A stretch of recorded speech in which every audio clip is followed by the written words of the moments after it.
Okay, gravitation.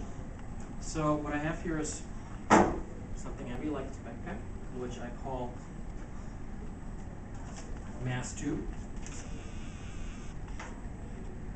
And then I have this other very heavy backpack, and I call it mass 1. I'm just assuming that actually the two have the same kind of mass, so I call this mass 1.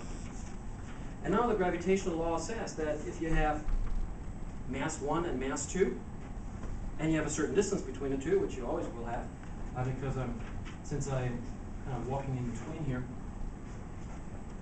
I guess I have to put my distance r.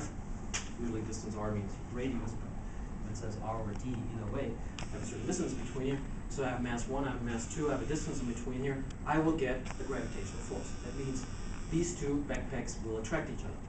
If we give them a little time, they would actually move towards each other, except there's static friction here, so they're going to stick on the tables here after all. And besides, they're actually attracted to everything else as well here. So even though I try to move to each other, well, they would be attracted to me or to that wall or to that wall and so on, because gravitational law just says two masses attract each other. It doesn't say what masses they have to be. I just want to use these two backpacks here as an example. So let's assume that they drift towards each other because between the two they have a gravitational force, which I call F1 over here and F2 on the other side. And if I drew these correctly, and you may come closer with the camera too, if you want to, if you need to. If I drew these correctly here, these are actually the same size for two reasons. One is the gravitational law says I multiply mass 1 with mass 2, and if I do it this way, or if I multiply it this way, I come up with the same force. So that's one reason why the force between the two is the same. And the other reason is that because of the action-reaction principle, Newton's third law tells us that the force is the same over here as it is over there, just in the opposite direction. And that's what it shows as well. Okay. What happens to them? Well, the two are attracted towards each other because of the gravitational force that they exert on each other. And if I go to Newton's second law, what I do is I divide by the mass of the backpack, and I come up with an acceleration. If I assume that the two backpacks are the same mass, I come up actually with the same acceleration. And now they drift to each other. It will take them a long time because the gravitational constant in the law is so small, in the neighborhood of like a few hours or so. If there wasn't any friction and if there weren't any masses out here, if I just put them into space away from any kind of large attracting mass, yeah, it would take them a few hours to drift that kind of distance around 5 feet or 1.5 meters. Okay, I'm going to change the thing here. I'm going to take this backpack away, and I'm going to put this little guy here. What is the name of it? Raphael, and apparently that's a Ninja Turtle, which means that I have to change a few things. This is actually shown to a certain extent, which means I definitely have to change the mass. I'm not having a large mass here anymore. I'm having a small mass. So here's a small mass. It's not gonna. No, that's okay. And I have a big mass over here. I have a force between the two,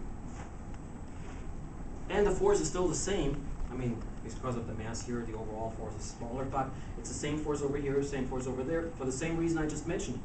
Newton's third law says equal and opposite forces, equal and opposite forces. And the gravitational law says mass 1 times mass 2, respectively the other way around, but that's the same way. Or that's the same result. What's different is that over here, I divide by a small mass, and I come up with an acceleration. Over here, I divide by a large mass, and therefore I come up with a small acceleration. So small acceleration here, large acceleration here. And after a while, these two are drifting towards each other. This one here will drift less because it has less acceleration. This one here, oh, no, it's hidden here, will drift more because it has small mass, it has a large acceleration. The same thing happens for these two, for example, the Earth and the Moon. So I could take my labels out here and gravitational force.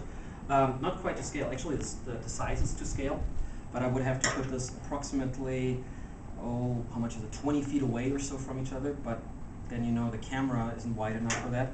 So here I have a mass here, I have equal and opposite forces, but the difference is the moon has much less mass, therefore larger acceleration, and therefore we consider the moon orbiting us. Not the full story. Full story would be that the moon is also moving forward because of its inertia, and the inertia combined with the gravitational attraction actually gives us the orbit. But I would do that at a different time. This is just about acceleration. Gravitational law just says that you have two masses, they attract each other.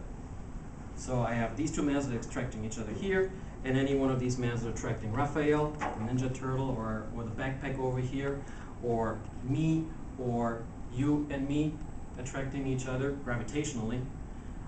And yeah, that's what it basically says. I've got another Earth globe here, where I put these two little Lego figures here, one in Alaska and one in New Zealand. And yeah, it's not that this here is necessarily down under, or I guess it is, but the gravitational force is between each one of these and the Earth, which is towards the Earth's center. So yeah, this one is stable here, and the other one is stable as well. It just looks fine in the classroom. Any kind of other object, anything that has mass, like Mars,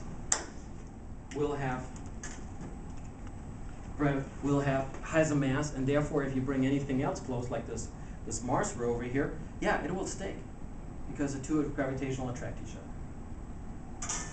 Same thing Jupiter and this one. Two gravitational attract each other, so the rover could actually drive around on Jupiter, except that it's a huge atmosphere, so it would actually keep falling through the atmosphere of Jupiter. So as long as you have mass, two masses, they will attract each other. And that's basically the gravitational law.